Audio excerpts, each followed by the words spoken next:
ఏందో ఈ బాధలు.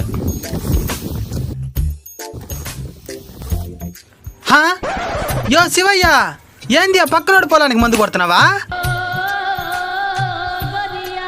ఆ ఎదవికి బుద్ధే ఉండేది లేదియా. ఏమైందా? నేను నా పొలానికి ఎన్నిసార్లు మందు కొట్టినా ఈ ఎద ఒక్కసారి కూడా కొట్టేది లేదు. పురుగులు ఏం చేస్తున్నాయే, ఈడి తోటలో నుండి బాగుంటే నా తోటలోకి వచ్చేస్తున్నాయి. అందుకని ముందుగా ఓడి పొలానికి మందు కొట్టేస్తామన్నా.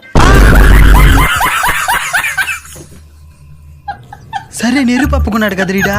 వాడి గురించి తక్కువ అంచనా బాకా. నువ్వెవరునా? ఆ కై నాదే. సరే తెలివినా నీకా? ఒకే రూపాయి ఖర్చు అవ్వకుండా వాడికన్నా కొట్టించేస్తున్నావు ముందా? ఇంకేమనుకున్నా మన గురించా? ఈ ఆంధ్రప్రదేశ్ లో అందరికన్నా పెద్ద బ్రెయిన్ నాదే. యో ఈడొచ్చినాడు చూడు. వచ్చాడుడా సచ్చిరండి నా చేతులు. డబ్బులు ఇరా. దానికి డబ్బులు? పురుగుల మందికి కొట్టిన దానికి నేను దానికి ఇస్తాను.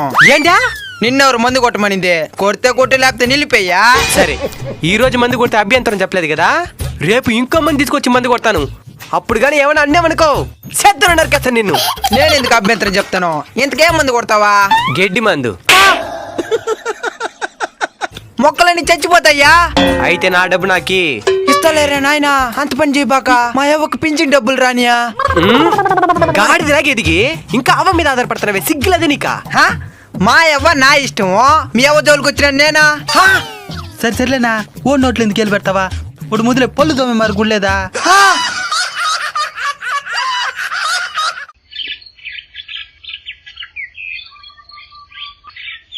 రే కర్రయ్యా, ఈసారి ఏం పంట వేద్దాం అనుకుంటున్నావా? టమాటోలు వేద్దాం అనుకుంటున్నా. దేనికా? అద్దా ఇప్పుడు రేట్లు ఎక్కువగా ఉండేదా? నువ్వు ఇంక పంట వేసి ఆ పంట చేతికొచ్చే లోపల రేట్లు అన్ని తగ్గిపోవే. తగ్గిపోతే పోనీయా, మళ్ళీ రేట్లు వచ్చేదాకా అమ్మకుండా నిలవ చేస్తానా? నిలవ చేసేదానికి అదేమన్నా బీమా? టమాటాలు కుళ్ళిపోతాయిరా. ఎందుకు నవ్వుతున్నావ్యా? మా ఇంట్లో ఫ్రిడ్జ్ ఉండే. సరే తెలివి మంత్రులు అనుకున్నా నిన్ను. శుద్ధ దద్దమ్ముకున్నావు కదరా నువ్వా? సరే ఓ నుదులుగానే నువ్వే పంట వేద్దాం అనుకున్నావా? ఈసారి పంట ఏం వేయిపోయిదిలే. ఏమే మా బోడు అమెరికాలో సంపాదించిన డబ్బే బీరువా నిండి కింద పడుతున్నదా? ఇంక నేను సంపాదించి ఆడబెట్టుకునేది.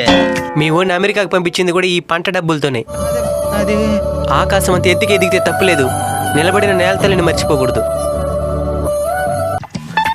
బీరువా నింటి కింద పడుస్తున్న దుడ్డు. మా ఇంట్లో ఖాళీగా ఉన్నది బీరువా, దాంట్లో పెట్టుకోవా? దానికే బీరువాతో కూడా ఎస్కేప్ అయిపోయేదానికి. కనబెట్టానర్రా. నేను ఇంకో బీరువా తీసుకున్నా దాంట్లో పెట్టుకుంటాలే.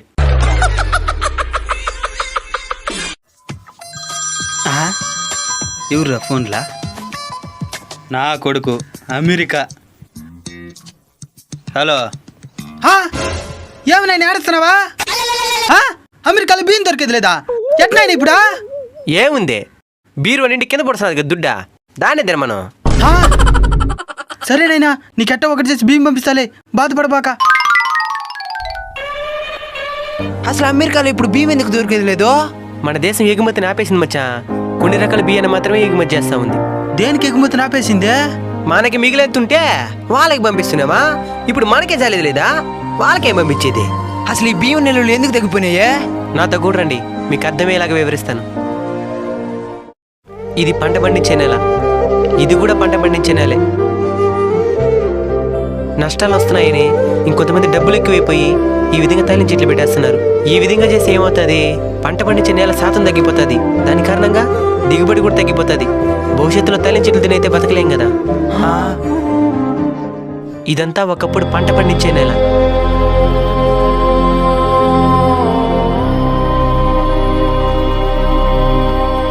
ఇప్పుడు ఎందుకు పండించేది లేదు? పక్కనే ఫ్యాక్టరీ పడింది, అక్కడ పనిచేసే 10 నుంచి 15 వేలు.